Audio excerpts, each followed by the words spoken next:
You're listening to Dramas Over Flowers. This is an episode of The Long Yak with Saya, Anissa and Boromir.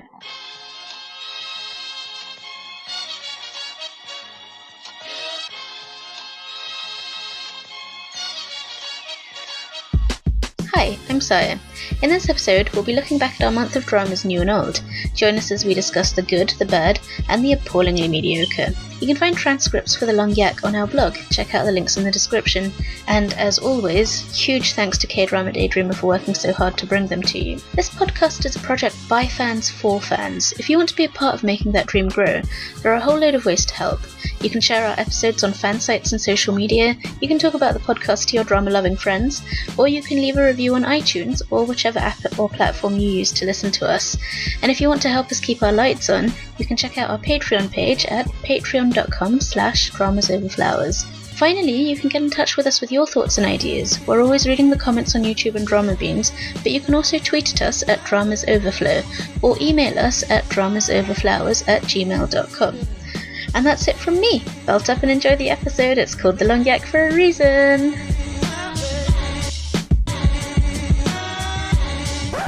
Before we jump in, we wanted to welcome our newest Patreon members, Shosha, Hamda, and MCG. You guys are amazing and are insane for supporting us. Thank you so much. And to show you how grateful we are, we're going to try and stick to a regular schedule from the next episode.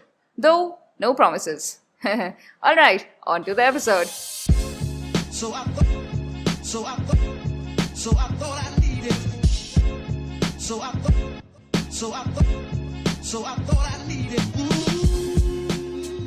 Hi everyone, this is Saya. This is Anissa.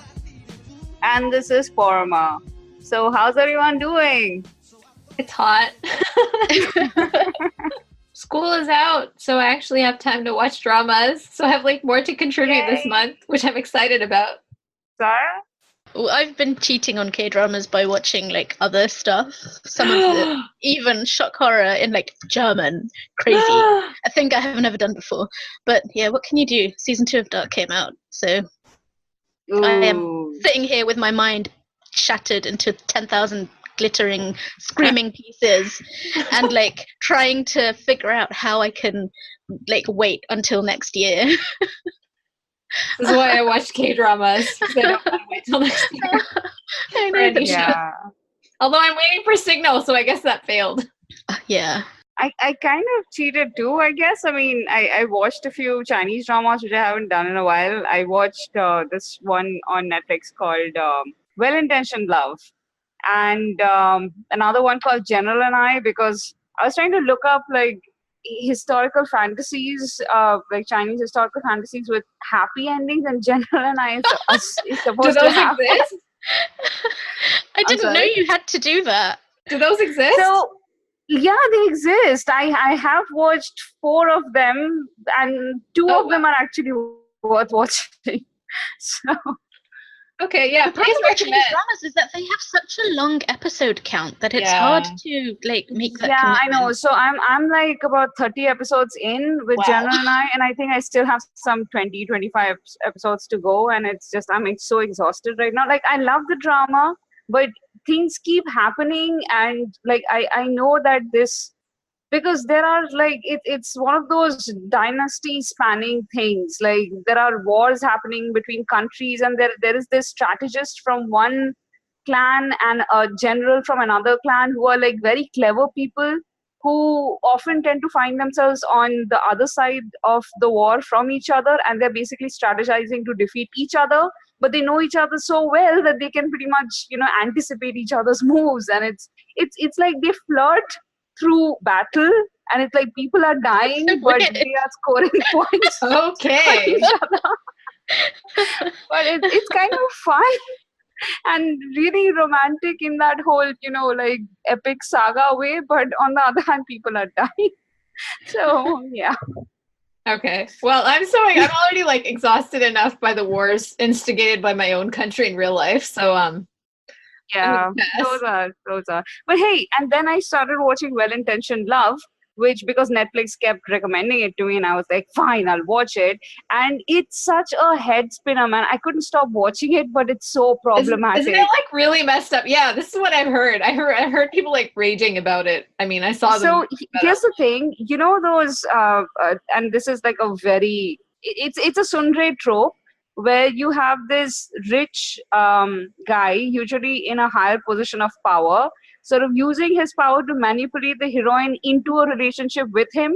Sometimes it's blackmail, sometimes it's something else. What this guy does is tricks the heroine into thinking that she has a fatal disease, and she doesn't. Wow. So she agrees to marry him, and she Wow. falls in love with him, and he genuinely loves her and all of that, but he can't stop manipulating her and lying to her.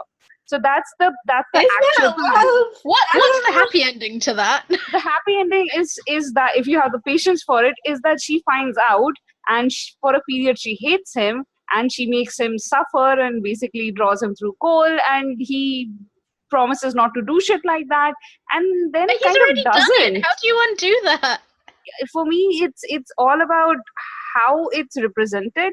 You can't show behavior like that and make it heroic. You have to show that it's problematic. Right. And while I wouldn't say that the drama sufficiently showed that it was problematic, the hero in the drama changes to the point where he absolutely refuses to ever lie to her. Or like the problem that she kept having with him was that he would sort of like go behind her back to find out things about her.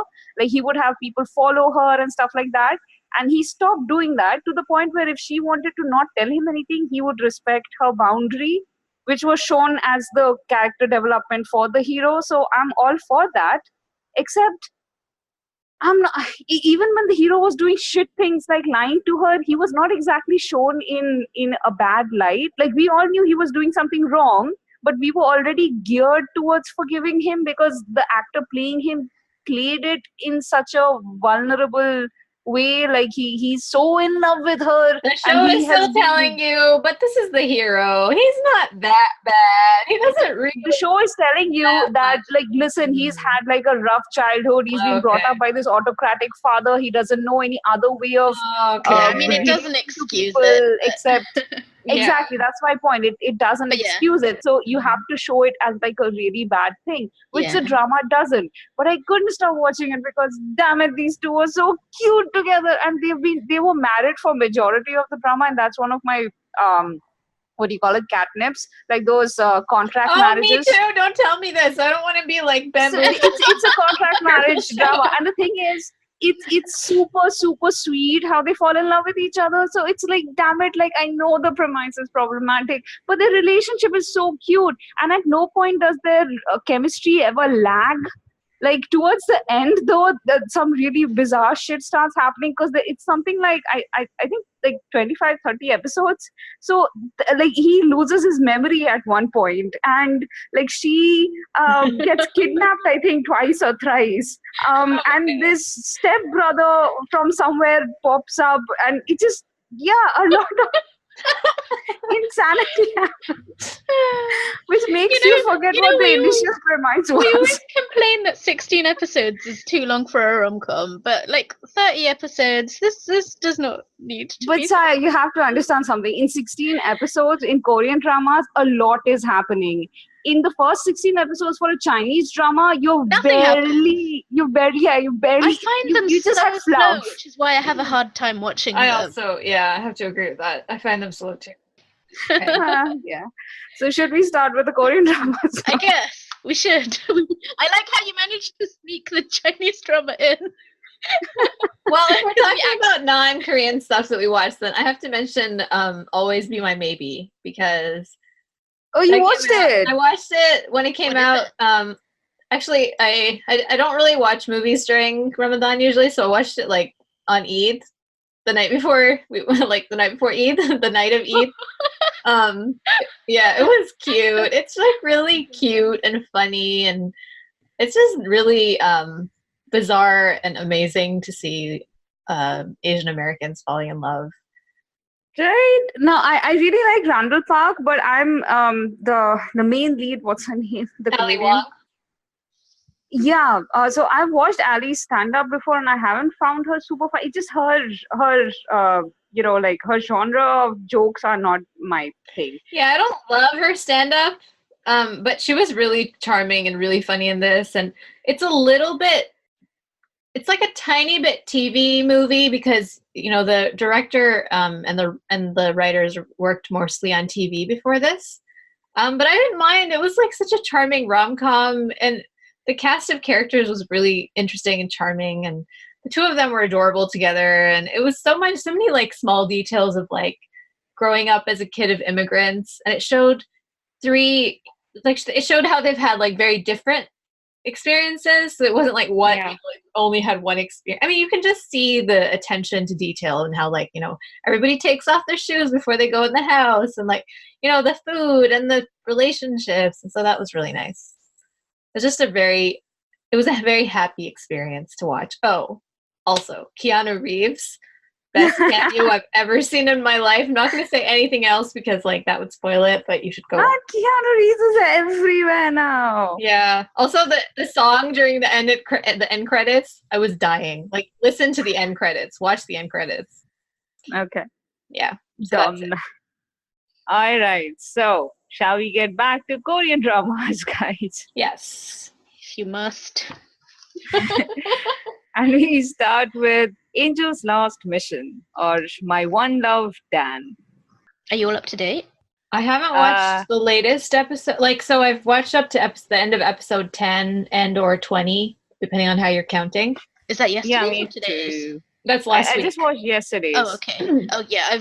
I managed to squeeze in watching So yesterday. you have watched 11 hour-long I think so, episodes, yeah. and Yeah. I have watched 10. So I don't know. So my last scene was of the big moment with the flying. Yeah. Me too. What do you guys think about the premise? And, like, the mythology and the way the world is set up? The mythology is completely nonsensical and it makes me angry. But I'm not watching it for that. Yeah, we're all watching for Shin Hye-sun, basically. Yeah. But have exactly. they actually said She's enough about the mythology to like, they have kept it pretty abstract, right? What do we know about the life of angels and what their mission is? Well, I have a big problem with the... I don't want to use the word theology, but let's say the in-show theology, because it doesn't make sense, for a start, and it doesn't establish rules. And, like, rules are really important, because that's where the consequences come from. Like, we don't know what he's meant to be doing or what he's doing wrong or what will happen if he does this and that. And it's very... You can't really figure out where he's meant to be going as a character in his sort of arc as an angel. I did enjoy that pun. Yeah, I mean, it's very like weird because they're taking bits of Christian theology and like lore about angels, but then like the writer seems to kind of want to do their own thing as well, and it's like mixing elements from Buddhism and fantasy. It's such an unforgiving doctrine as well, which kind of I don't like that, I guess. And I suppose as people who believe in God, it might be different. Like, I'm not saying like it blasphemous to me or anything, but it's just like I feel sad watching it, thinking this is what you think of God. Yeah, exactly. I know what you mean. Like, it's very merciless, and it's very yeah, it's like the most harsh punishment that you could ever imagine, and there's no forgiveness, and there's no mercy, and there's like literally guns that angels are shooting. Like, what? But like that, that scene with the harmony and the old angel, I found that really cruel. And I was like, I would be done with this God right away after this. It was, yeah, and it doesn't fit with the idea of God that like Dunn has been talking about this whole time, Yeah, like I feel like it will be addressed later. Like maybe there's some kind of grand plan that will be revealed as, God's mercy. But I guess I don't like the idea of having a God that plays games with humans. There is this sort of like a subtle, not sort of a subtle arc, but sort of like a background tone of like God has a bigger plan that you're not seeing, because Dan being given a mission to find love for Yeonso, whom he was connected to as a child, that has to be part of like God's larger plan. So that is kind of implied just through the basic premise. Like God has to have like a larger. Why was he allowed to remember his past as a child when no other angel does? So it's those things kind of hint at a larger plan that we just haven't figured out, and that they are trying to create high stakes by showing us that moment in the fields when the older angel is like turned to dust. Because but the thing is that he also was allowed to stay with the human for a year, and she was a very old woman, and she was going to possibly die pretty soon. But it's just, like, it's not merciless, this world. Like, there are rules. The rules are enforced by angels. Why some angels have guns, that is beyond me. That I don't know what I that do is. not understand. Patience And squad. why would something that should hurt an angel hurt a human is also like Yeah, that was completely nonsensical. yeah. And what, like, Jikamu is like suddenly immortal now? Like, I don't get that either. No, he's Yeah, exactly. human. Why was why how? was he? Why? He's human, but he can't die. So then, like, that's not See, a I real think human. the end game for the show is like a kind of redemption / mercy, happy ending for all of them. Whether that's Jikangu or whether that's El, who done, and whether that's Yonso. Like I feel like it does want to set up that actually no, you were wrong all along. This is the plan, and it is like a merciful, happy ending type of plan. I don't see how Kangwoo can ever have like a happy ending, given how tragic his love story was. Like he saw the girl, the I human that he guess had fallen in love with. rather than shot. happy ending, as in he'll make his peace with everything, and I feel like ultimately there'll be a return to the deity. Yeah, but the problem is his conflict is too harsh. Like that scene when he was walking, like he was in the cathedral with his Yonsu or Yonseo. I forget what was the name of the other girl, the lookalike. Matilda or something? So he said to the older that you would not have let me love her if this was not part of your plan. And then he walks out thinking that he could just give up being an angel and be with her because And then God he's had allowed him to love her. Yeah, and then that thing happened. So I don't see how anyone can go back to Yeah. So why don't we wait on this mythology part until we've seen the whole thing? Because I feel like we're just going to be like arguing and speculating endlessly. True. And talk about how amazing Shinhei-san is. She's Because I so just want to amazing. like gush about that for Just- a while. How does she just keep getting better? She is I so know. amazing. Oh my gosh. And I'm really impressed with El as well. Like, he's not looking shabby next to her. Well, when he needs to show a lot of emotion, it's still a little painful for me to watch. But otherwise, Yeah, and his fresh-faced thing just seems to work next to, because I think with two very intense actors, it would have been too much. Brings a little relief, Yeah, right? It's that dimple. Exactly. yeah, I think his dimple just does everything. I started calling these two Dimples and Grumpy in my mind. Oh. They're so cute. They are. I like the last episode, like the one before the one with the flying.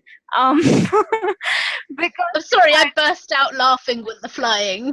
I just cannot get over the CGI. It's so bad. It's so bad. This is like sort of Superman, the original ones, where Yeah. Oh my god, that's from the exactly what I was 1970s. thinking. yes. Yeah, but you know what I'm really enjoying about Shinhei-san's character, aside from like how just everything she's gone through and how she handles herself, her anger, her dignity, all of those things are amazing. But her in love is just so.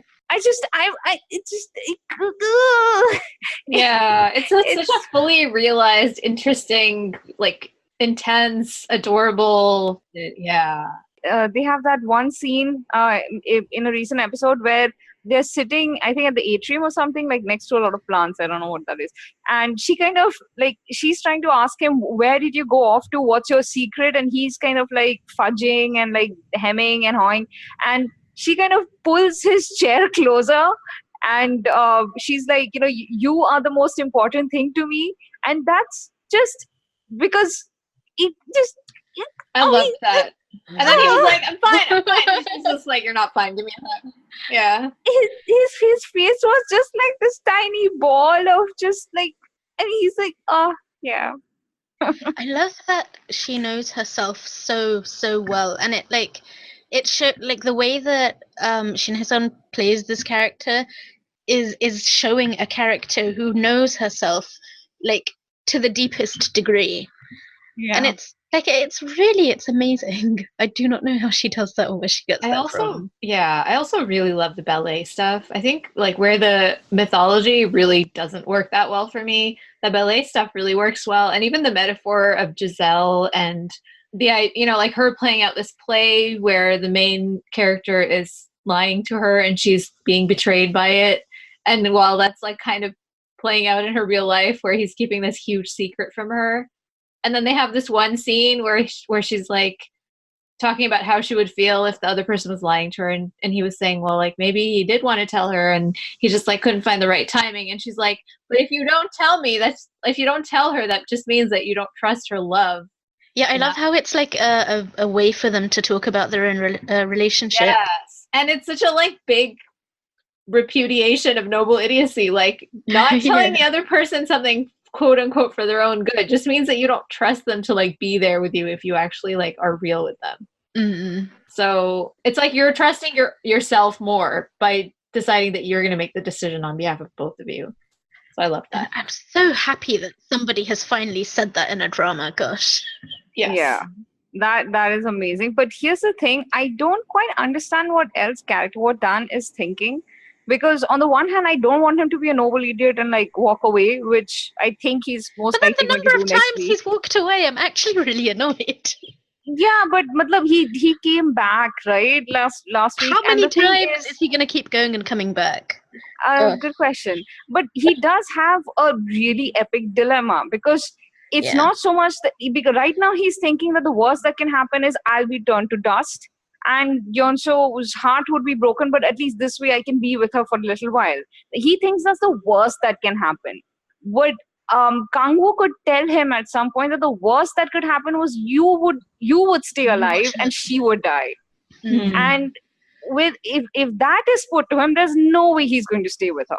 We already know that. So it's I understand. I mean, in most noble idiocy cases, I'm just like so mad at whoever is being an idiot, but in this case I kind of get why he would vacillate.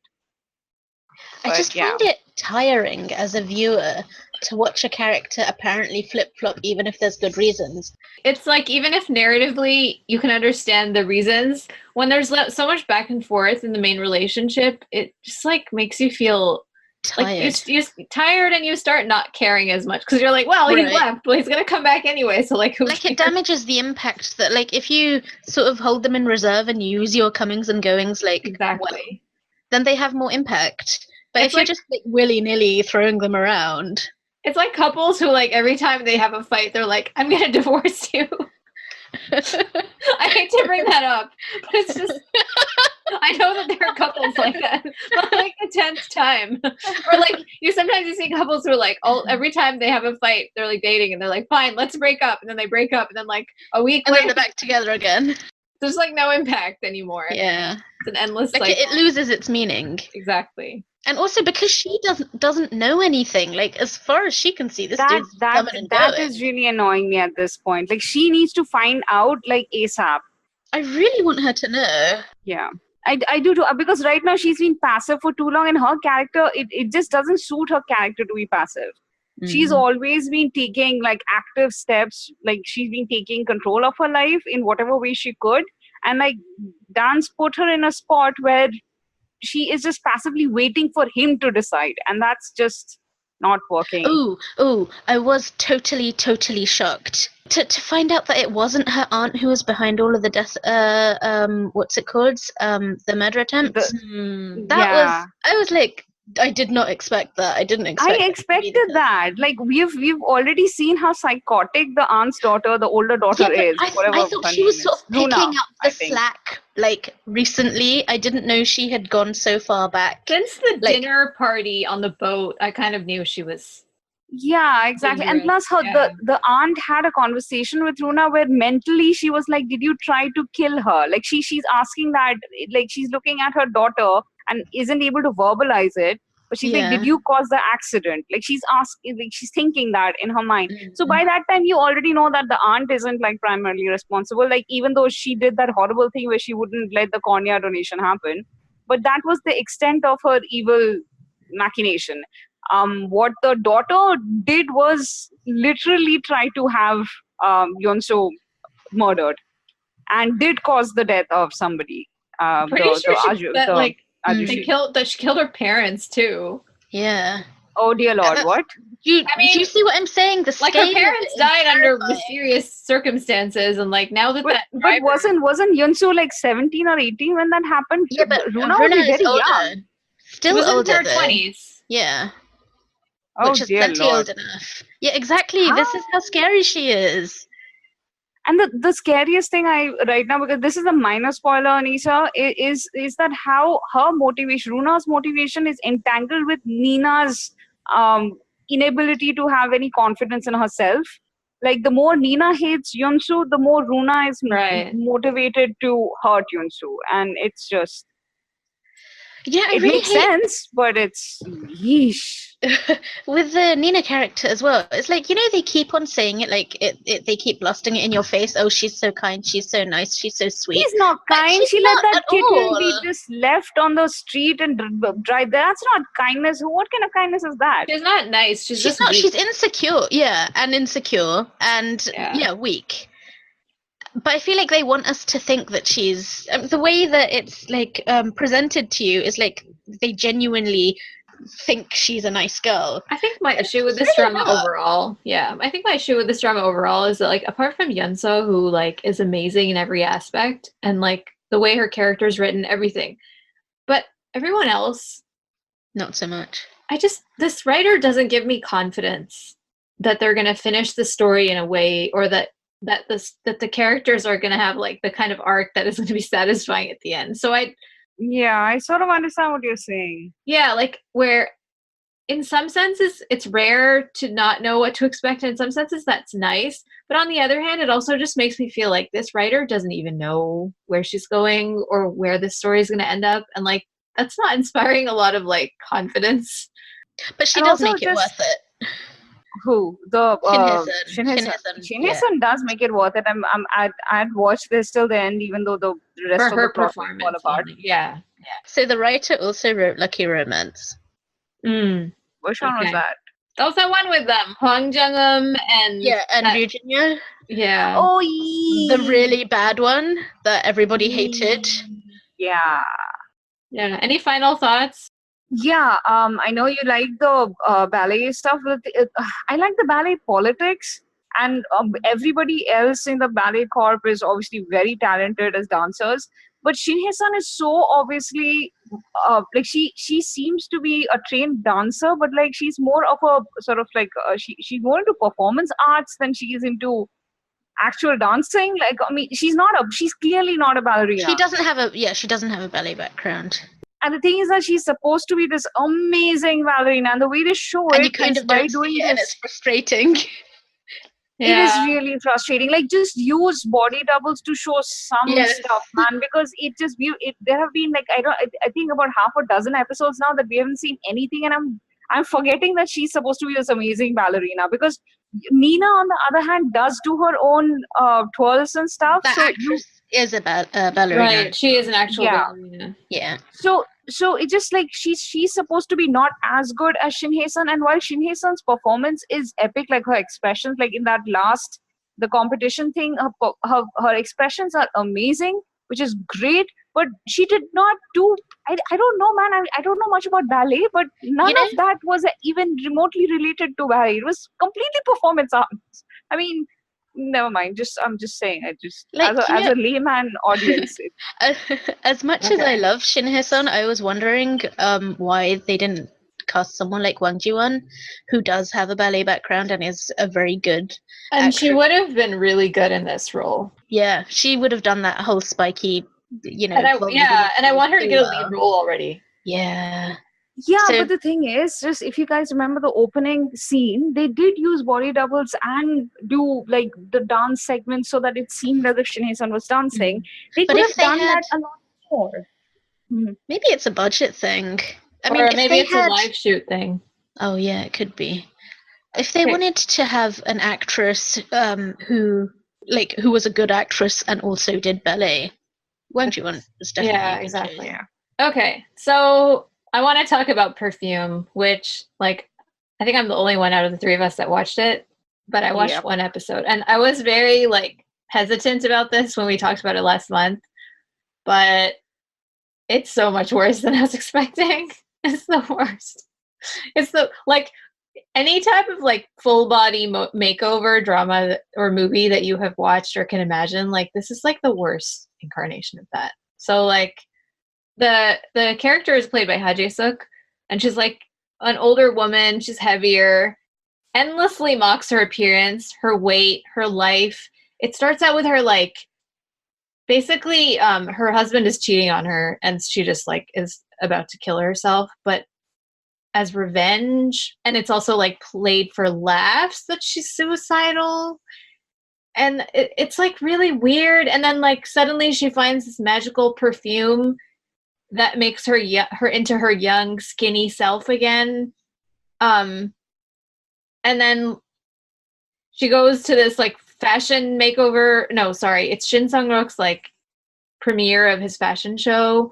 And then, like, the first half an hour of him, you just see him, like, abusing everyone on his set, and, like, they all have to basically live or die according to his multiple requirements that he has because of his, like, different phobias and allergies, which is okay, but, like, you could be kinder about it. But then, like, his lead performer has just had, like, disc surgery, and she can't wear heels, and he's like, you're ruining the line of the dress, and she, like, has to be taken out on a stretcher to the ER because of that, because he doesn't care. And then, like, the heroine ends up, like, subbing in for it, but then she faints, and he leaves her on the street by herself next to piles of garbage when she's unconscious. And then, like, the way that the transformation happens, like, she has to take she has to, like, put the perfume on each time to transform, but then, like, when she falls asleep, she becomes her old self again. But it's so gross, because the way that they portray her is, like, when she goes back to her old self, now she's, like, ripping through the clothes that she was wearing when she was skinny. And then, like, there's this one really egregious scene where she's, like, her body is expanding, quote unquote, as she falls asleep, but it's literally, like, some kind of, like, prop that they're using. So she's, like, ballooning, and her clothes are, it's just, like, so disrespectful. And it's like the drama itself is laughing at her body, and it's just really, really, I just was so upset by it. And the other thing is that I think we're supposed to buy that Shin Sung-ruk is, like, a terrible person because he has all these, like, disabilities and stuff, but usually disability doesn't make you into a cruel person who's, like, evil. And I feel like that's such a disservice to people who actually have these kinds of disabilities, to portray them as, like, unable to normally interact with regular people. And so, like, I don't know. I'm just like, it made me so mad, and I'm not even being very coherent about this, but it's really upsetting. Yeah, after your sort of roundup of it on Twitter, I couldn't bring myself to watch it. Especially, Yeah. you know, like, Ha Jae-suk, she's wonderful. I have It's an never seen insult to Ha Jae-suk. Like, she badly. deserves to be in a good drama where, like, her body and her appearance and her age and, like, all of it isn't, like, mocked endlessly. And it's not just, like, that the characters are treating her badly, but it's like the camera is, Right. you know, like, the gaze of the drama is like, you're ugly and fat and disgusting, and like, you don't deserve to live. Like, that was so awful. I find, like, casual fat phobia, I guess, is the right word. Like, the casual fat phobia in sort of K in general is very, like, ubiquitous. It's always, like, even if you're watching, whatever you're watching, variety shows in particular, I think are extra cruel about Really this. ubiquitous. But this is so And- much worse than that. Yeah, I can't bring myself to watch it. Yeah, and as somebody who's, like, so deathly allergic to perfume in real life, I'm, like, extra offended by this whole thing. and it's also like a waste of Shin Sung-ruk and is it Go Won-hee who's the yeah, both of them are great actors. They don't deserve to be in this trashy piece of poo. Do not recommend. Burn it with fire. Okay. And boycott. Oh, the other thing that makes me angry is that like the cast is so amazing. Like even her husband that she's like trying to divorce and or hide from in her new body is played by this amazing character actor who's been in like so many of my favorite things and has played so many of my favorite like ensemble characters. He was the husband from the divorced couple in Romance is a Bonus Book. I love him. Oh, him. He's trash in this. He's the trashy horrible. Anyway, he's good at being trash. yeah, I mean he's good at being everything. But anyway, it's just a waste of all of these actors. So anyway, let's end it there. So, Arthdal Chronicles. Now, I don't know what it is about dramas this month that there are a few that I really like that the rest of the net doesn't seem to be too happy with. And Arthdal is getting a bit of a blowback, I guess, because there are elements of it that look similar to other fantasy genre dramas, like Game of Thrones, for instance, is being brought up a lot. And here's the thing. I'm sorry. Game of Thrones is so generic for fantasy. It is Have they never seen generic, fantasy right? before? That's exactly my point. Like, as if Game of Thrones invented that aesthetic. Exactly, and it did not. It did not, exactly. And the thing is that just because... see, here's the thing. The characters are wearing clothes that are not from Joshan era, I suppose, which is how like most historical fantasy characters are dressed. Fine. So what does it matter? They are... This particular drama is placed in this bizarre era, which is like must be thousands of years ago, and this also is it's kind of fantasy, mythical so too. it doesn't. Yeah, it's a weird cross between Stone Age and Bronze Age, and like most and they people look like are cavemen. hunter-gatherers. Yeah, Not wearing quite. fur. Like, most people are hunter-gatherers, but some people have figured out farming, and not just farming. They have gone from farming straight into nation building. I mean, they have basically just squished about 1,000 years of development into It's just like I don't know, a couple of years. A big step for mankind, Even the right? idea of a nation has only been around for like 600 years. So from pretty much the very beginning, they have been portending the end of the era that they were living in then. This fictional, let's call it the Arthdal era, because I don't know that it is completely bonkers, like just like, it does not exist, could not have existed thing. But this was a time when human and Neanderthals and humans, we know like from real history that there was a period where Neanderthals and Homo sapiens were like fighting for space. Like they coexisted, they warred, and Neanderthals didn't make it. But how they are doing it here is that Neanderthals were this slightly more like stronger, faster, almost like slightly more magical versions of humans who did not want to farm. They wanted to live as hunter-gatherers within their own tribes, and they didn't want to mingle with the humans. And what the humans wanted was to expand, or not all humans, like there is a small group of humans from different tribes. Yeah, exactly, not all humans. And that's really the core thing with this drama. You have like these like, I don't know, 5 or 6 tribes who have formed a union, okay? And each tribe has its own head. The union also has a head, and they have figured out farming. And then there is one tribe, I think the Asa tribe, which is like the spiritual head of like, and they do magic and shit. And then they have like this one tribe which has figured out how to make bronze weapons. And like this is, mind you, Stone Age for the rest of the world. And yeah, so it's fantasy for a reason. And the thing is that this core group of tribes who have figured out farming are like, we need to advance fast. So how do we do it? We get slaves. So they go raiding, and they sort of like gather up hunter-gatherer tribes, and they bring them back to their city. And it's like proper, like it's forts and castles, right? So which might be another reason it's being, you know, the sets are being criticized because the stone was like the insides of the forts are very much the medieval European type of Okay. setting. Yeah. But it doesn't matter. It's not based on Korean history. Right. Technically, it's beyond that. It's thousands of years before that. It's a totally fantasy-based time, which was not. It doesn't have to be culturally correct. Anyway, Because it's So- like made up. It's like pure because it's made fantasy. up. Yeah. Exactly. So apart And from here's the those thing. aspects, like, are you enjoying the story? I am, but let me just finish one other comparison. Oh, It's sure, just that if of all the various things that I've been reading that people are pointing out that this matches this and this matches that, you know what actually has a similarity? So there was this blockbuster, like there was a two-parter blockbuster that came out a few years ago in India, Bahubali 1 and Bahubali 2. And there was this storyline. It kind of starts with this baby boy being brought from, so there is this kingdom on top of a cliff, and nobody can come down from the cliff, but then somebody does in desperation, makes their way down the cliff, and it's like thousands of feet high. Okay, it's like insane. And they make their way down, and then the boy grows up in a tiny tribal village, sort of like down there, and people down there don't know how to go up, so they don't know who inhabits the space above. They just know the Great Wall. The Great Wall has been like sort of like a thing for them that is insurmountable. And the boy grows up wanting to go up that wall.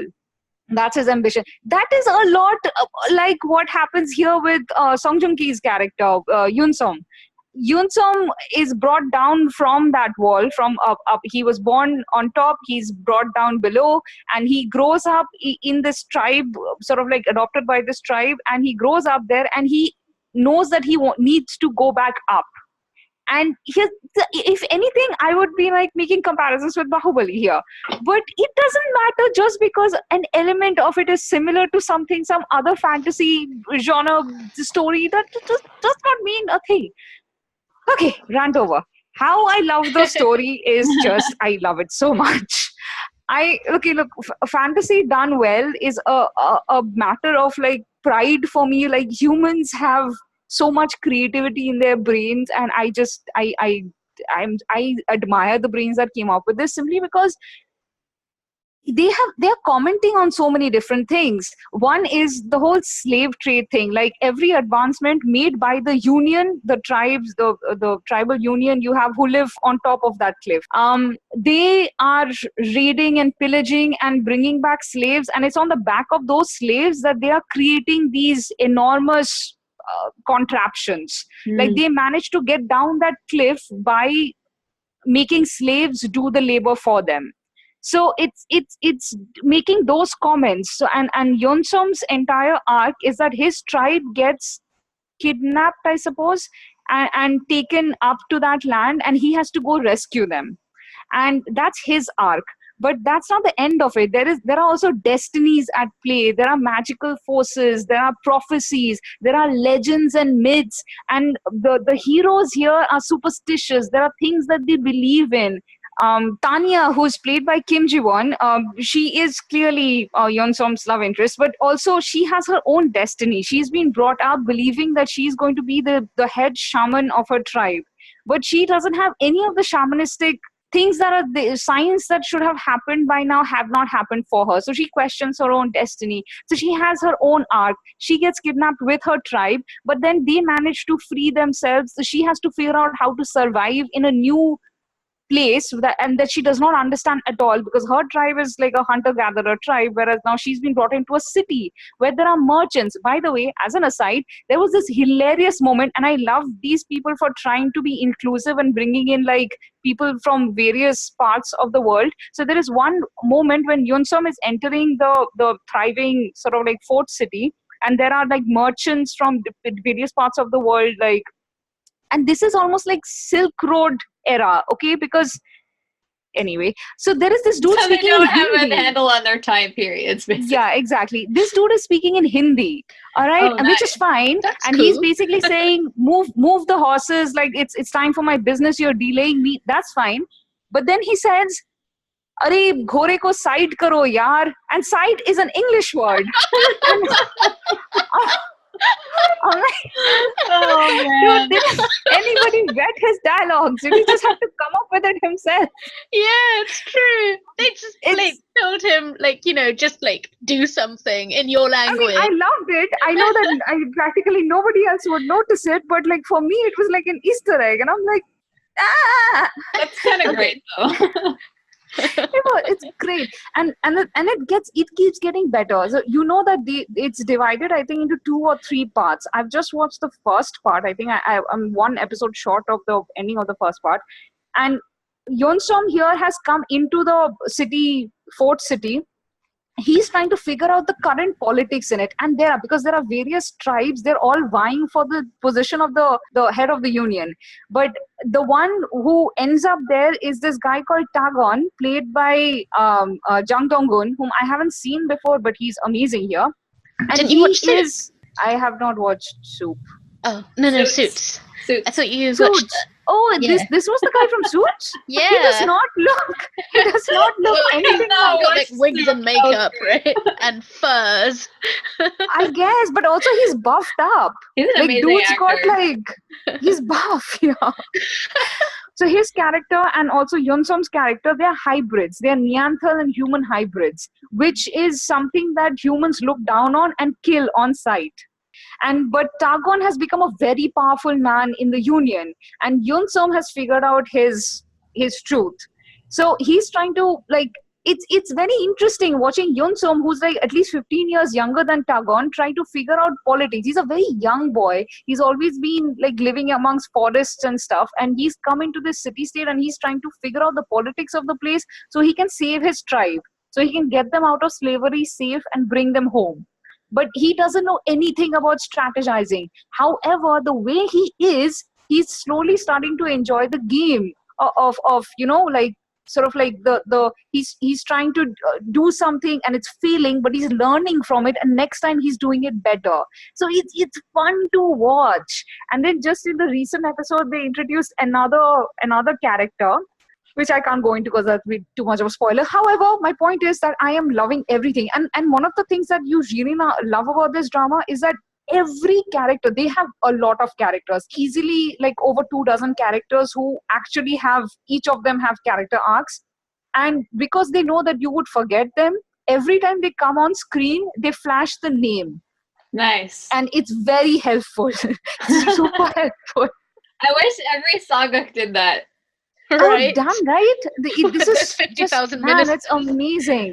Another thing that they comment on, which I really appreciate, because this is just, I don't think fantasy dramas or even fantasy books do this enough, which is like when we are tribal, we are supremely xenophobic. Mm-hmm. So when this one tribe goes and attacks another tribe, they butcher children, elderly, women, everyone.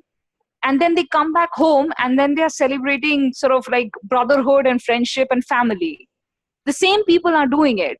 And they are showing this in like really stark scenes. Like this dude who has like, you are seeing sort of like brotherly bonding with other soldiers of this guy. And then they go to this village to gather slaves and he cuts down a child. That's the first thing he does. But then afterwards he has scenes with his fellow soldiers and he's laughing with them, and there is camaraderie, they are joking, but you cannot forget that scene. And it's just I love it. I love when they do things like this, and just because it's so human and it's just so real. And the best fantasy tells us things about our real world that we might not have wanted to hear otherwise. So yeah. And as a final comment, the last thing that really helps this drama is because they've really thought through the backstories of each character. It's very clear from every scene that happens, from every exchange of dialogue, that there are years and years of history behind these characters interacting. And you don't know the history, but at some point, snippets of those histories might be brought forward and revealed to you. So, that's cool. Okay, so what else we got? So next we have another, it's like we've all decided to watch a few things by ourselves and taking it on. So next we have Saya with Abyss. It's more that we started watching it and couldn't drop it. but should have. I actually never started Abyss, so Well, so you remember how I said last month that, you know, it was kind of cracktastic? Like, it was an utter mess, but somehow compelling still. Well, it remained an utter mess, and that's it. Okay. that was quick. No, oh gosh, it was such a frustrating watch. Like all of the things I said last time about, you know, all of my criticisms about it still stand. But and like I was watching the last couple of episodes thinking, why am I still watching this? Because I actually hate it. But like I wanted to know what happens. Like, do you remember you probably don't, it's been a while, but I said that the last thing that had happened the last time we talked was that the marble, the abyss, had fallen into the serial killer's hands. Yeah. And so that was going to be like, it was this like amazing twist which was going to make things so interesting. It didn't. Yeah. It basically, the abyss went out of the picture along with the serial killer, and then you just had, it was like the middle chunk of episodes were all pointless, repetitive, practically filler, and the abyss was not there. Like the entire like the conceit of the drama was this life restoring marble, and it was just gone. And they were just, you had this, you know, this Chebol CEO running around pretending to be a detective and murdered and revived prosecutor, now tiny, cute lawyer. And they're both useless and ineffective. And the level of stupidity was infuriating. And everything was rubbish. What a waste. Also, stop watching.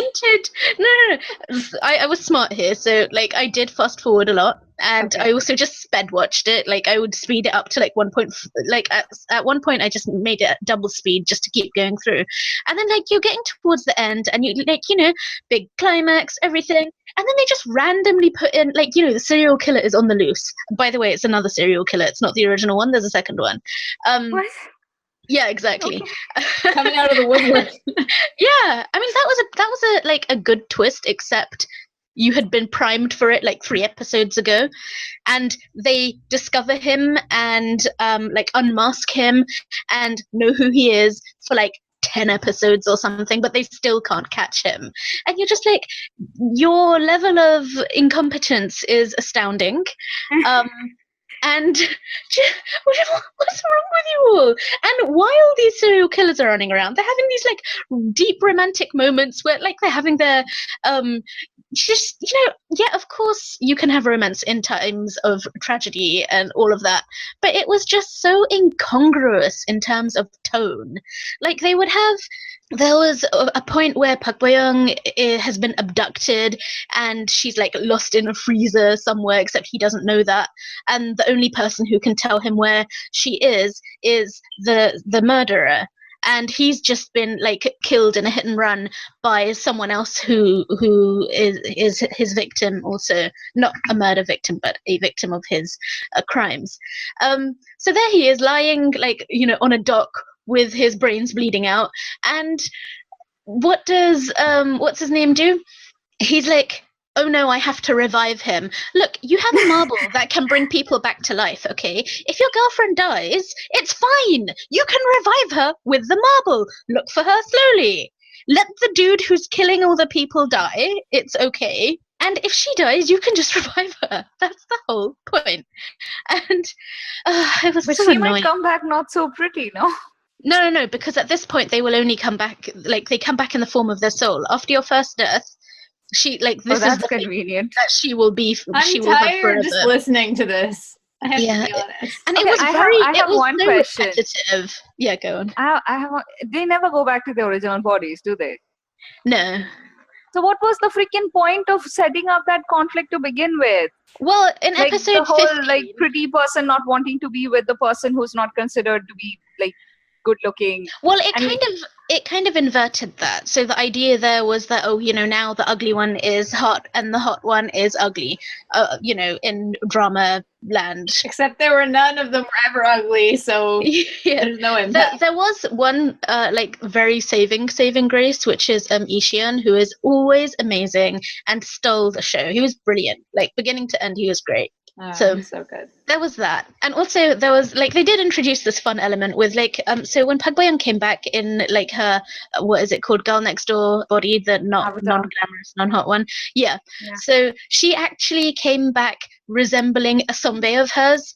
And so it set up this whole it had a ready identity for her to take up. But what happens is later in the drama that character actually turns up again, except she's gone and had plastic surgery. Right, so she actually doesn't look like that anymore. Yeah, so she doesn't look like Park Bo-young anymore. She's someone else. So she and Ishion, they provided really good the best parts of the drama to me. But yeah, it was exhausting. I do not recommend watching. It was such a it was so repetitive. It was a bloated drama. It did not need. It could have done everything in 6 episodes, and everything else was pointless. Oh, it's so bad when you just feel like they're wasting your time. Well, luckily for me, I have learned to fast forward. I'm proud of you. Finally. Can we move on to The Secret Life of My Secretary? Yes, let's. And I'm so happy with the ending. Here's the thing. We can discuss certain issues with the plot and plot. Yeah. But the thing that I love the best and the thing that made this drama memorable, the entire drama played out and I loved it. All of that stuff was fine. But the reason the ending made the drama memorable for me is because they didn't go back on his disability. They didn't just miraculously make him okay. I cannot tell you how much, because suddenly throughout the drama, from the moment our hero got his injury, face blindness, I just assumed that at the end of it, he would be cured. Something would happen, the clip would move back or something. They would come up with a miraculous surgery that has 5% chance of survival and he'll do it anyway because he's an idiot. So, as happens in most dramas, it just, for me, the stakes weren't that high. So when they were making these, they had these romantic scenes where he couldn't see her face. And I was like, fine, but you'll be able to see her face eventually. Fine, you're sad right now. You can't see your friends or your competitors, but you'll be able to see it eventually. But then the drama ends and he still can't. And suddenly the story that I watched, it just has more depth automatically. Now that I think back on his struggles, how the way he dealt with it, how he was falling in love with a woman whose face he couldn't see, and how he waited for moments when his pressure would be up and for moments when he would be able to see, and just see clearly, and he would run around looking for her so he could glimpse her face. Now those things have significance because for once the drama didn't go back. I mean, for me, my God. Yeah, I mean, yes, totally, 100%. That moment when I realized that this is the last scene and they're really doing this, I was really happy. But I actually cried at that moment. But I was there with him throughout the whole thing. From the moment where he was like, oh, I'm never going to be able to see people's faces again, I was there with him and I was feeling it with him and it had the emotional impact. And all those scenes that you mentioned had the emotional impact because I was so invested in his character. And I was actually pretty confident that they weren't going to go back on it until the last episode where he goes and he's like, my girlfriend's not eating anything. What do I do? And he's like, I talked to that doctor in the States. I was like, oh, I hope they're not. So then I got a little worried. But before that, I was like, oh, they're actually going to stick with this. Because you had scenes where I loved that scene in episode 15 where they're getting ready for the vote at the executive board meeting for the president. Yeah. And he's like, she's just kind of giving him a pep talk. And he's like, I don't know if I have the right to be the president. Maybe I don't have the right to be in this position. She was like, everybody has a flaw, but if somebody doesn't, if somebody thinks less of you because of your disability, that just means that they're not worthy. And those were the words that her mom said to her brother when he was first becoming blind, when he was a little boy, like, that choked me up. And I loved that moment. And then in the final scene, when Minik is talking to Jungi, Gali's older brother, and asking him, like, how does he kind of get through life? And he was like, oh, my mom told me once, like, don't forget about all the things you have just because of the things that you've lost. And I was like, yeah, that's so, like, like, they're simple sentiments, but they're not usually, this is the real life stuff that we don't usually get in these dramas, because everyone has to be magically healed and fixed and, perfect and normal and, like, where stars land, Oh, I just God. loved it. Yeah. I just loved it. I loved how the happy ending for them was that, like, he got this hope that once in a while he's going to be able to see her. And they'll just live for those, like, small miracles. Can I say one thing as a person not watching this drama? Sure. Like, I was just thinking about this, about the depiction of disability in dramas, and the times when we thought, wow, this was really amazing because they let them stay, whatever they were. And I was thinking that they tend to let them stay sick for invisible illnesses or psychological ones. And when it comes to things that have a physical manifestation, those ones they cure. And I found that interesting. Yeah, that's a good point. Usually, the way drama arcs work, they do treat physical illnesses as an absolute no-no. It has to go away. You cannot have a hero continue to be disabled in any way if it's, like, obvious. But with mental illnesses, they often make the cure part of the character's journey. Like, the character finds love and also cure. That seems to be, like, or the they don't get logic. cured. Like, think of things like, I'm Not a Robot, or It's Okay, It's Love. They don't get cured. But see, Saya, I actually disagree with you about I'm Not a Robot. I know they said he wasn't cured, but the way they showed it seemed like he was, heavily implied that he was almost. Let's talk about something like It's Okay, It's Love Instead. Oh, Heal Me as well. Was an exception. Any of those dramas where they have a character that has, some kind of psychological illness, mental illness, did sort of cure him, though. I don't feel they did, because they made, like, they I get what you're saying about making it basically they can function pretty much as if they're not sick most of the time, but they do make a even point. If these are cases in which they only cure the invisible illness, like, how often are these leads even allowed to have some kind of disability in the first place? And then on top of that, it's very rare for them to even be cured. No, I agree with you, Saya. Like, if it's a visible illness, they would definitely not let it stay. Yeah. And with invisible illnesses, they would at least, like, in case of I'm Not a Robot, they would say that, that there are this is the reason I can function now, but it's not completely gone away. So they would not do that in case of a physical disability, for instance. I agree with you, but one of the reasons My Secretary stands out is because they disassociated the disease from this guy's romantic arc. Him falling in love is in no way a cure for his disease, and that is just so. I think it's almost unprecedented. I don't know. It also has nothing to do with his motivations for staying or leaving the president's position, which I also loved. It has nothing to do with his work life. He just had that one moment of doubt, but other than that, like, that was a totally other thing. It had nothing to do with his disability. Yeah. So, of course, so towards the end, when he decides to help out the secretaries on strike, like on strike. I have so many things to say about this, but you go ahead first. Cool. I have an issue with the reason he did what he did in the end. Like, it was not because he empathized with secretaries or even understood how his company had been unfair.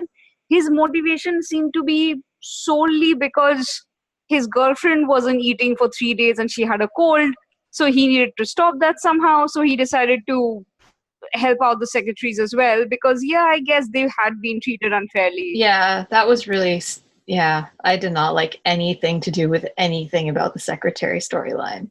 Like, why is the evil secretary Noona being let off as though she's some like noble savior that it was only misunderstood? I'm sorry, you instigated attempted murder. Why is the butler, not the butler, sorry, the driver, okay, he's in jail, but like we're supposed to feel bad for him, and like he's crying and they're having this little moment in the jail. I'm like, no, you don't deserve any sympathy. Like, you're bad. Yeah, dude like, was waving around a knife. He wasn't doing that because he didn't want to use it. Yeah, I know. they completely retconned his character. Like, he was totally a villain in the first however many episodes. Yeah, they changed it. So do you think it had anything to do with the secretary who vanished, disappeared from the script? Like, I'm thinking they changed the script somehow. Yeah. But I also feel like they always have meant to redeem the Noona, and like the whole thing with like the mother dying because of the fish, and like it was all so stupid. Like, it's like all of it. On the one hand, I am willing to stretch my sense of ridiculousness enough to accept that, fair enough. You would be angry if somebody got killed because they were trying to save their boss's pet. On the other hand, why are you so stupid? Why would you do this? Why would you do this? Like, what? It's just bad writing. It's just bad writing. Like, all of that was crap, but I didn't care because I loved Gali and Minik. I loved Veronica, and she was just amazing. And Deju was actually pretty cool by the end too. Like, all the four leads were just great. And there were so many cute moments. There were so many adorable Veronica and Deju was so cute. Veronica herself, just like for the first, I think 8 episodes or so, I wasn't really super into the main lead because I am not into any of these storylines where one of the leads is lying to the other. I really hate it. So I was not into it. And I really liked Minik's character here. So that was just, it was bugging me even more. But Veronica was a saving grace. Like, the moment she was introduced, I kept watching the drama for glimpses of her character. And her character actually had depth, which was so great. Yeah, she was awesome. Anisa, you like the actor playing Dominic, right? I like his acting a lot. As a person, do you have any opinions? Yeah. I mean, there was that really you problematic interview he gave back in like 20. Kim Young-kwang? Yeah, Kim Young-kwang. All right. Yeah, so one of our listeners, Shosha, wrote to us, and she was enjoying Secret Life for My Secretary, but so she had a question for us, which was, do you ladies ever have actors or actresses you feel a way about because of something they have said in real life, like interviews or variety shows? That is the way I kind of feel about Kim Young-kwang. So watching his work is always difficult. And what he had said was a few years ago during an interview, he said, and this is a translation that I'm reading out, I've said this in almost every interview, whether they be male or female, I like them to be pretty. I know that it's not necessary to say these things, but I look at someone's physical appearance and say, I don't like that person. I don't think they'll match me. Then my friends are like, Kyung, you're really mean. There's a difference between people who are just complete scumbags and people who are kind of a little bit distasteful. As in people who have opinions that are weird, or you're just like, no, that's not okay. Because, for example, like I no longer watch Park Ji-hoo dramas, and I can't go back and watch dramas that I loved that he was in. Same with Yoo-chun, because they're just reprehensible in a way that you cannot reconcile with. I mean, because the question, didn't we talk about this in Men Behaving Badly as well? The question of the art and the artist. And like, to me, the art is a result of something the artist is doing. Like, the artist is the origin of the art. So it taints the art if the artist is corrupt. I know where Sorsha is coming from, because especially when I heard about that interview first, I was like, get out of my face, dude. Like, that's gross. You know, like, why are you being like that? But also there's room to grow out of it. But it's also entertain. been 6 years since that Yeah. interview. He got a lot of backlash for that interview. Do I know if he's grown and changed as a person? We don't know. I don't know. Yeah. But there's I'm like a going to difference. Yeah. Yeah. I think also there's a difference between somebody who's like a dangerous person for women to be around and who's like causing harm and like raping people, As versus opposed to someone who's just like mean. a jerk. Yeah. Yeah. And I've never thought of celebrities and actors and people in entertainment as like moral standards for myself to look up to. And I've always known that their persona is fake. Mm. So like, it's not a matter of like either you're an angel and I love you versus like you're a horrifying psychopath and I never want to see you again. There's kind of a spectrum and a gradient. And I think And there's a point where you cross, yeah. And I think all of us have a different line, maybe. Maybe for some people, I know for a fact that for some people, even sexual assault is not a line for them, and they're still fine with like watching that person's stuff. For me personally, I cannot do that. I couldn't either. Yeah. Yeah. For me, I haven't seen this actor in too many things, just Pinocchio and this. So Was he in Pinocchio? Oh yeah, he was. he was in Pinocchio. He was. Yeah, that's right. He was very cute in Pinocchio. And I did not know anything about what he had said. Have you not seen White Christmas? I'm so sorry. I just watched the first episode and I haven't gotten beyond that. He's got real charisma. As like whatever he does, he has an incredible kind of charisma, especially the darker the character is. Like in Lookout, he absolutely nailed that. That was an incredible performance. I mean, his talent and his star power is not being contested. Yeah. Clearly he has it. No, so my point being that because the question that Shosha had asked wasn't specific to this actor, she just said that how do you feel about actors or actresses? Do you have any that you can't, watch like with like neutral feelings once they have said something in interviews or variety shows? And I didn't know this about him. And now that I have read this, and this is true for many other actors or actresses, that once I read something like this or hear them say stupid shit like this, like I'm going to hear about a project they're doing and I'm not going to look forward it because they are in it. I might watch it because the premise is good, but I am not going, okay, yeah, you can sit in my lap. Battle of the Cats.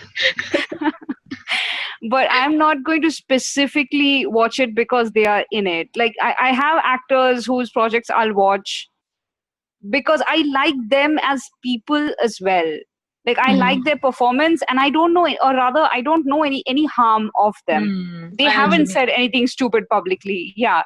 And so because of their good performance and the fact that they haven't said anything stupid publicly, I can actually look forward to projects because they are in it.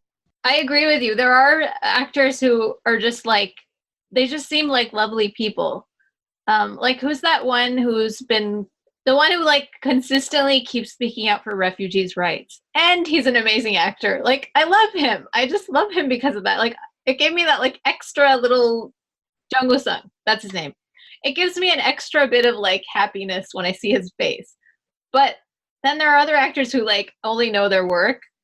If they're good at acting, if I see them in a project, I'll be happy because they're good at their job, right? So, and then there's some people who are like, you're kind of a trashy person, but I'll watch you. And then in other cases, like the trash is so high that like you're not willing to watch them. Yeah.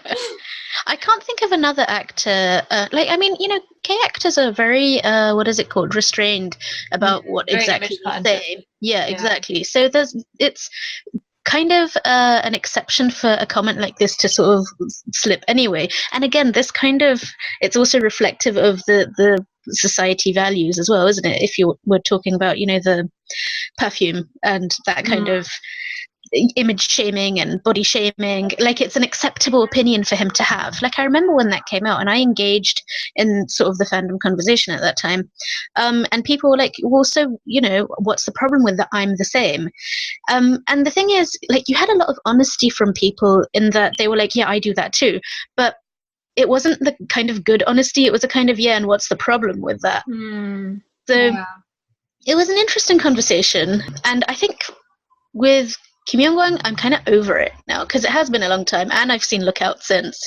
So it's like, And one hopes that in 6 years he would have grown out I of hope things so. like that. Yeah, I mean, it's not like he was a little kid back then.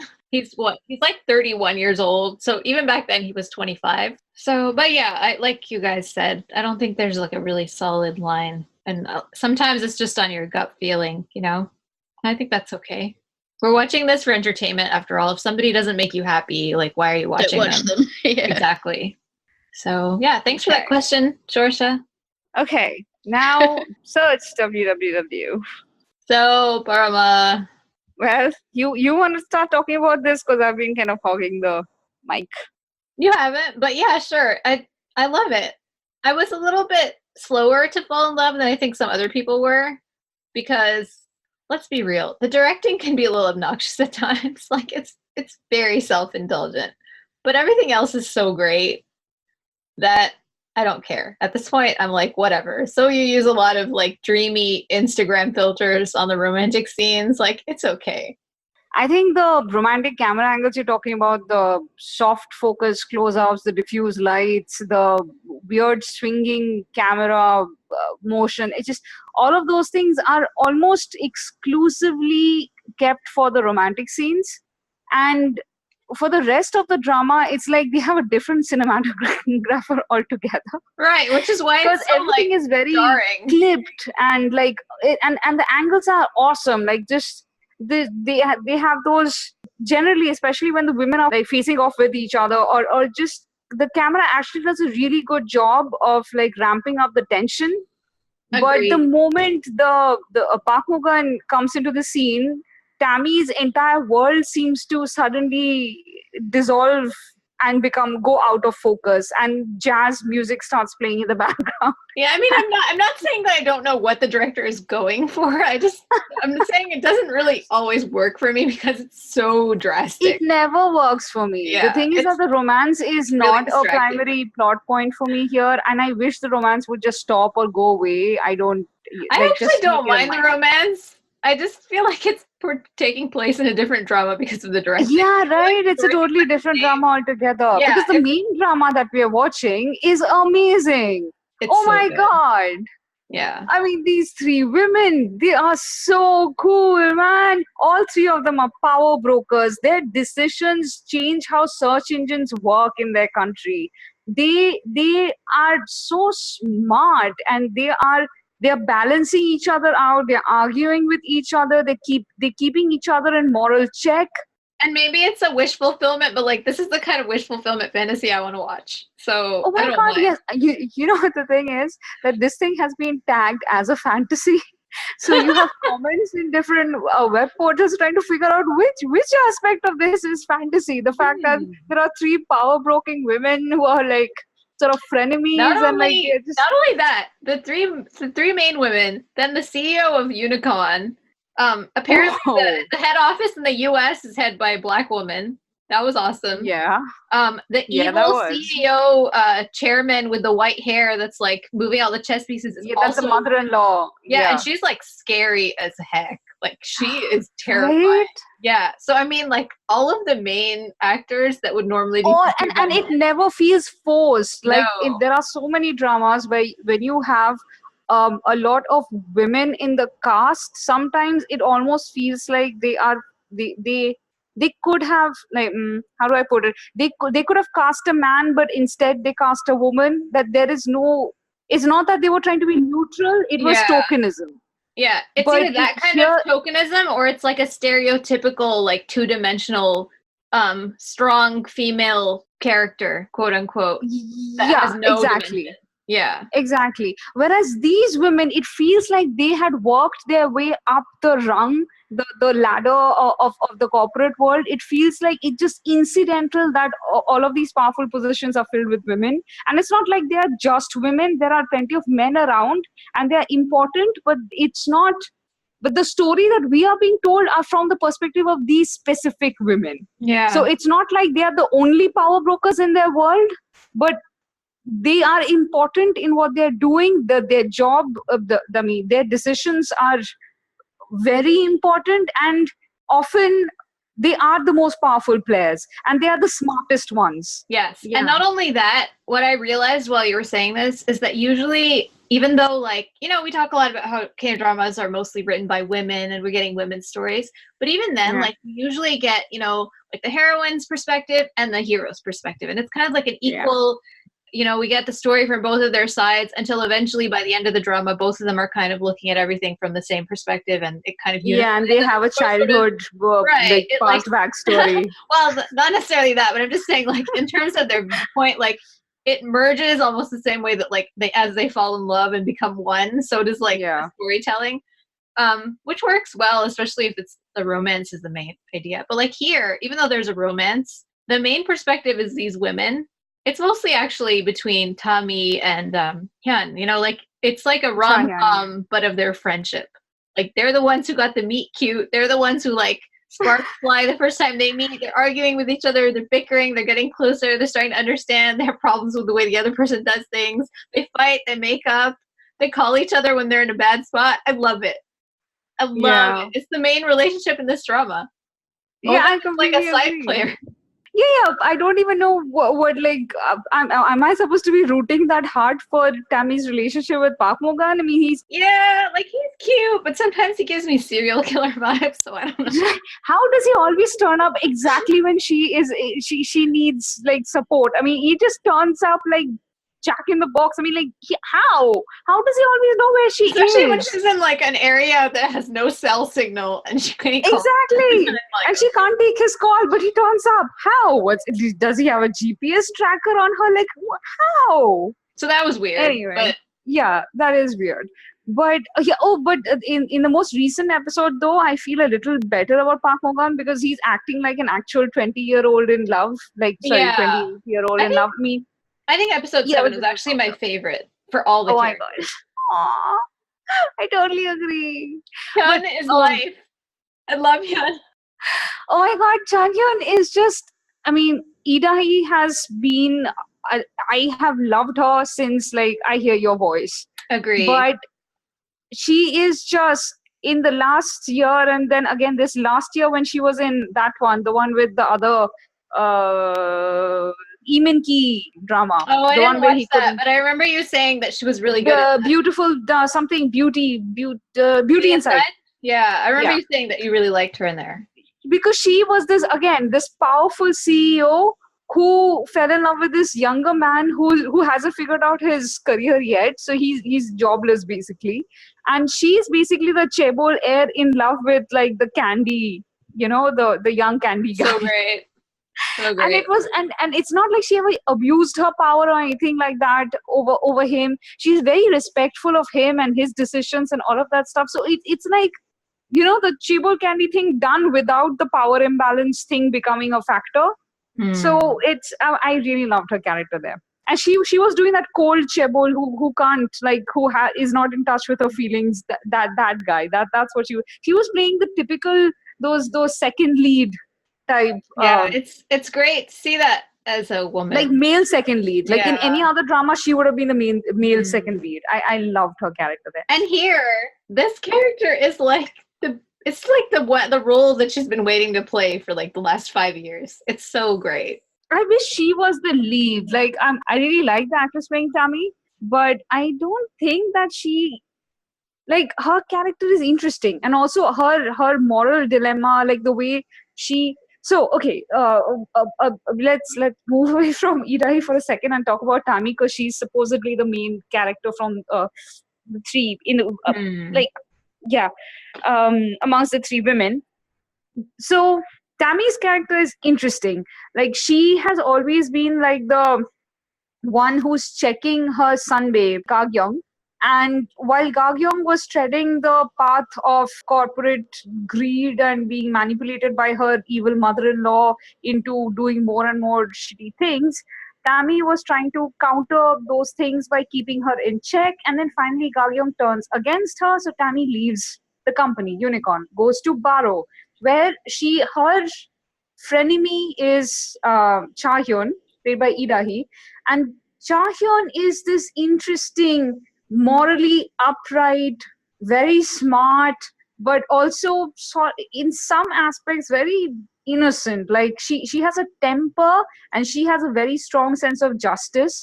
So where Tammy thought that she was the morally correct one back in Unicorn because she was keeping her sunbae in check. Here Tammy is being kept in check by Cha Hyun's moral uprightness. When Yeah. Tammy starts to try and do something too manipulative, Cha Hyun comes and stops her. And the good thing about Tammy is that she listens to Cha Hyun, which Ga Gyung had stopped listening to Tammy because Ga Gyung just couldn't. I think Her character is very interesting too. yeah, she's fascinating, and her relationship with her husband is also fascinating. Oh my god! You know what? cannot I breathe really their root scenes for them. together. I'm just like, oh my gosh, it's great. There's so much tension. It's delicious. Right, and when he reaches out to her and she's like he asks her to go somewhere with him, and she's like, no, I'm too tired, and he's like, fine, go rest. And I'm like, dude, he's reaching out to you. Would you I just know. spend some time with him? I don't know what their history is. Like maybe he deserves to be rebuffed, but like I feel for him in those moments. It seems like it's just a sort of like contract marriage. It's Yeah. not one where they had feelings for each other, but over time he seems to have developed feelings for her. And somebody had speculated that it's possible that the pictures that Ga Gyung had been sent of her husband with another woman, Yeah. that is most likely sent by the husband trying to make her jealous. I think that's actually a credible speculation. I also saw someone speculating that it was sent by the mother-in-law because the mother-in-law doesn't want them to actually fall in love because then she won't be able to Shit. manipulate Ga Gyung in the way that she wants. That's Which I think that's possible. like more believable because I think he doesn't want to hurt her in any way. Like he wants No, to he keeps protect trying her. to protect her, even at the cost of other people. Like Yeah. the thing with Tammy that happened. And my God, I loved it when Tammy confronted Oh him, my gosh, and then that Cha Hyun scene. came. They had like the baseball bats, From and they beginning to end, and then the way she like gives him his words back and like the most and his satisfying throws his thing money possible. back in his face. Yes. Oh my God, that was so satisfying. Yeah, I think what I really like about Tammy is like she took me a little while because she's so like no nonsense, and she doesn't show her feelings on her face necessarily, and she kind of is just kind of like very internal with everything, and so it takes her a while to like open up, and she doesn't have a problem confronting people either. So like I love her personality because you kind of got to know her slowly, like as time passes she's revealing herself to us as a main character, and you normally don't get that because normally like you meet the main character, she's an open book, and even if she's not an open book you get a little voiceover at the end telling you her life story and everything about her. And then you're like 100% in her perspective, but like we're in her perspective but we're slowly getting to know who she is as a person. And she's like a difficult person, and I love that. Like she's not a squishy candy, like yeah, I just love it. All of them are kind of like difficult to be around in certain ways, but it's just fascinating to see them interact. So And especially with Cha Hyun's love for drama. oh my God, that's the most endearing thing. everything about it, like in the beginning when we just saw her like getting excited while she was watching the mukbang dramas and how they would like get her through her days, and then like the fact that she's like looking up the actor's name and being like, oh, why isn't it his agency, and then like the way that they meet, and then the scenes in like the hospital. Yeah, oh my God, and he's such a sweet guy, and I love ship this. Like he plays this evil character in the drama, but he turns out to be such a sweet, like he's almost innocent in the way he looks at the world. Yeah, that is so cool. But he's also like perfect for her. Even though, like, when he says that he doesn't want his phone to be mixed with his TV and his computer, she's like, oh my God, blasphemy. You just see it on her face. She's like, what? Yeah. And she's like, he hands her one of those flip phones, and she's like, did we enter a time slip? I love that it's a drama metaphor for her. It's the first thing she says. It's so great. Do we call Saya back? She's like, wait, so she doesn't get spoiled. Hello.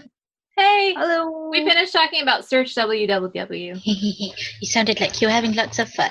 We were having fun, and you can listen to it once you've like caught up because it's really good and you have to watch it. So you're actually up next with Beautiful World. Okay, so Beautiful World, this actually finished a while back. So Beautiful World, I think I talked about the premise last time, and I think I said last time that it was very like intense and heavy and difficult to watch. Yeah. I feel like at the end of this, that though I have not watched Just Between Lovers, like how you felt at the end of that is how I feel at the end of this. Ah. Like it's really a truly exceptional drama, and for me, I would say it is definitely, if not the best drama of the year so far, it would be in the top 2 or 3. Though, of course, like whether I would recommend it or not, I would recommend it, but people might not be ready to watch it. It is very, very difficult in terms of the material, the content, and like how painful it can be.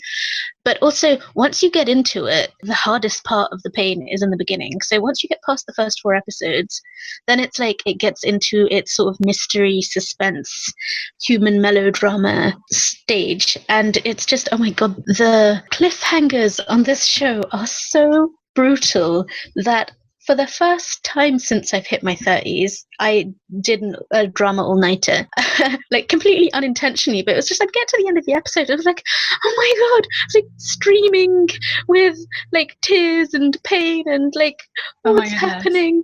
And I kind of feel that way about the Sky Castle cliffhangers, except I can't marathon it because I'm watching it with my mom and sister.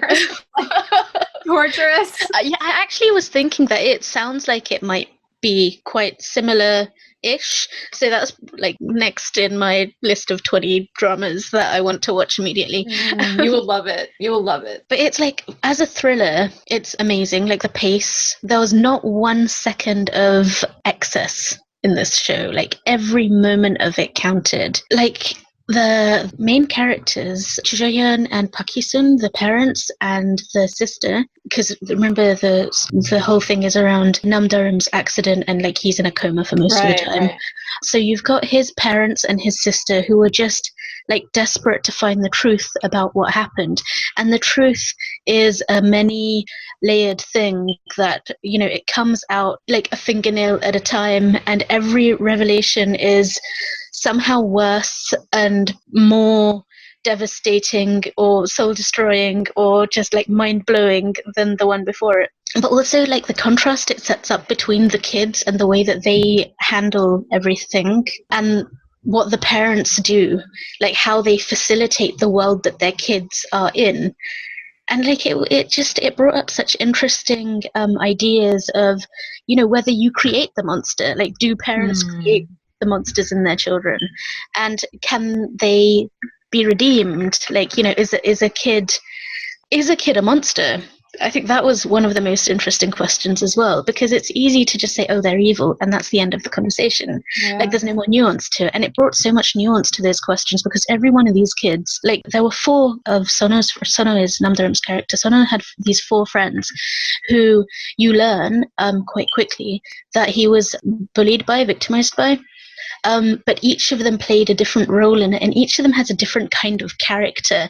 And in some ways they represent like archetypes, like, you know, the manipulator, the puppet master, the bully, the spineless follower, the rich boy. So that they represent a type, but they also like are fully realized. And like you can see why and how they are who they are and what they are. Like you can sort of chart their kind of like, how would you, like you can map their conscience across the drama because of everything, you know, that is around them, what their parents say to them, how the kids tell them the stories they tell themselves about their own actions. It's so interesting, and it was like a really fascinating commentary on like the dark side of like, you know, of wealth or of poverty, and like the way that wealth like would insulate you but poverty exposes you, but both of them can have that same like terrible end. And yeah, it was such a good show. Yeah, it sounds incredible. They clearly knew what they were doing every moment of the show. And like when you feel like the fear that you feel isn't the kind that comes from like, you know, what they called jump scares and stuff. It's because you are afraid of human nature. And the final twist just was like the worst, by which I mean the best worst. I think that's a perfect place to end it. So I know we said that her private life did indeed end at episode 14. It sure did. Although I didn't have a problem. I enjoyed the last 2 episodes. I didn't find them, I guess because I was prepared for it after everything everyone said. But there was one thing I was super disappointed about. 2 things, in fact. So one of them was that, what's her name again? Tungmi. It's been so long, I've forgotten the names. Tungmi, to the end, she calls him Kunjang name. Why? Why does she do this? Yes, but at least she's not servile here like she was with What's Wrong with Secretary Kim. Like, she talks to him like an equal. But seriously, is there anything weirder than after having, had a great deal of intimacy and sleeping with him, to then call him Kunjang name? No, it's not right. You're not at work. I No. agree with you, but it's like a societal thing because Secret Life of My Secretary does exactly the same thing. They are dating, but she's still calling him director. She's not dating. She has just slept with him. Yeah, I don't know. I feel like for some reason it didn't bother me in Secret Life by Secretary. But It really bothered me. it did still kind of bother me in her private life. The last gripe I have with it, by the way, I did love the show beginning to end. I thought every moment of it was really, really oh. But yeah, I was so Yeah. disappointed that Xian didn't find out that she was Shinagil. That's not right. Yeah, that but was weird. I thought over it and I thought maybe that was the better thing because their relationship would have changed. I mean, they're I don't supposed to care. be It was the brother-in-law, payoff I was sister-in-law waiting now, right? for. For 16 episodes, I was waiting for that payoff. I did want her recognized in some way, like for Because, everything she's done remember for all of the times the that he boy. said, all of those times that he said, that he feels like she really knows him, and he genuinely valued her as a fan. How happy would he have been to find out that she was? There was a moment in the church when he was sitting just with Dokmi and he was sort of suspicious of her because her reactions were fan-like. So he started asking her if she was a fan and she's like, no, I like White Ocean. I mean, just because I like the song doesn't mean I'm a fan. And he looked visibly relieved. So I think the show was telling us that while he liked having a devoted fan like that, he would probably not want that fan in his day-to-day life.